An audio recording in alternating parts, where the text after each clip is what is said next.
नगर निगम चुनाव के लिए कल होने वाले मतदान से ठीक एक दिन पहले कांग्रेस और भाजपा के नेताओं में जुबानी जंग जारी है।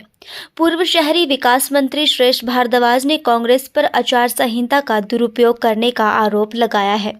उन्होंने कहा कि चाहे कर्मचारियों को 3% डीए की नोटिफिकेशन हो या फिर एटिक में राहत, सरकार नगर निगम चुनाव जीतने के लिए आचार संहिता की धज्जियां उड़ा रही है।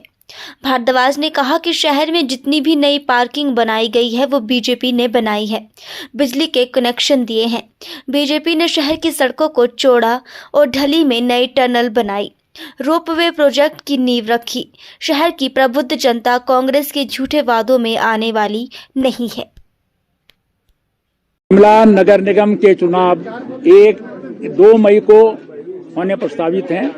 2 मई को पोलिंग होगी और 4 मई को भारतीय जनता पार्टी भारी बहुमत से शिमला नगर निगम बनाएगी। 1986 से लेकर के 2017 तक नगर निगम पर लगातार कांग्रेस का कब्जा रहा है। बीच के 5 सालों में सीपीआईएम के मेयर और डिप्टी मेयर भी जो है वो यहाँ पर रहे हैं। लेकिन शिमला में केंद्र सरकार के बहुत बड़े प्रोजेक्ट मिले, लेकिन उन पर कोई काम कभी किसी ने नहीं किया। जेएनएनयूआरएम में जितना पैसा जो है वो केंद्र से मिल सकता था, उसका कोई फायदा नहीं उठाया।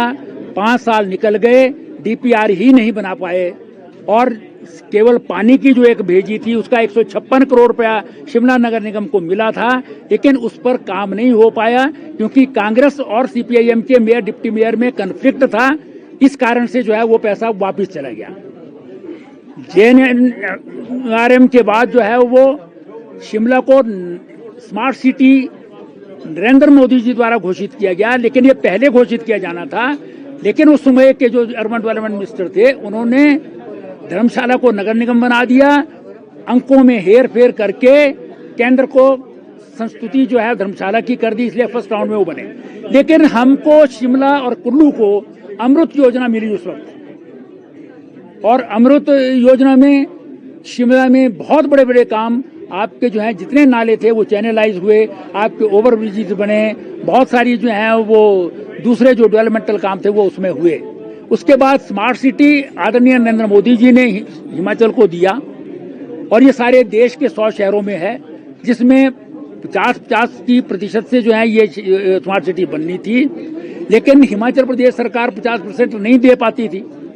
इसलिए मैं जब अर्बन डेवलपमेंट मिनिस्टर बना तो आदरणीय निर्मला सीतारमण जी और हरदीप सिंह पुरी जी जो हमारे अर्बन डेवलपमेंट मिनिस्टर हैं उनसे मिलकर के हमने जो है वो प्रयत्न किया और हिमाचल समेत नॉर्थ ईस्टर्न स्टेट्स और 3 जो स्पेशल राज्य हैं उनके लिए केंद्र ने तय कर दिया कि इनको 500 करोड़ रुपए हम देंगे और स्टेट्स 10% यानी 50 करोड़ या उससे अधिक जो भी चाहे वो अपना कर सकते हैं, वो देंगे। तो हम इनको स्मार्ट सिटी जो है वो देंगे, तब ये स्मार्ट सिटी बन पा रही है। अदरवाइज जो है स्मार्ट सिटी शायद बन ही ना पाती, क्योंकि 50% होता तो केंद्र से पैसा ही ना मिलता।